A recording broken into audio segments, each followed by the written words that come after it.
NS news నేను సుమా. ముందుగా బులెటిన్లో హెడ్లైన్స్. కరీంనగర్ కమిషనరేట్లోని కాన్ఫరెన్స్ హాల్ నందు శనివారం నాడు కమిషనరేట్లోని పోలీసులు జిల్లాలోని అన్ని కోర్టులకు చెందిన పబ్లిక్ ప్రాసిక్యూటర్లతో సమన్వయ సమావేశం నిర్వహించారు.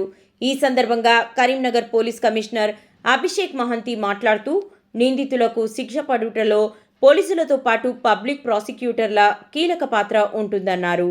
వివిధ ఘటనల్లో నిందితులపై నమోదైన కేసుల్లో ఎఫ్ఐఆర్ నమోదు మొదలు కేసు విచారణ, కోర్టులో వచ్చే ట్రయల్, క్రైమ్ డీటెయిల్ ఫారం, ఛార్జ్షీట్లలో దొర్లే పొరపాట్లను సరిచేస్తూ సదరు పోలీస్ అధికారులకు సూచన చేయడం, పోలీస్ అధికారులు సాక్షులను సరైన పద్ధతిలో ప్రొడ్యూస్ చేయు పద్ధతి మొదలైన అనేక అంశాల్లో తీసుకోవాల్సిన జాగ్రత్తలపై చర్చించారు.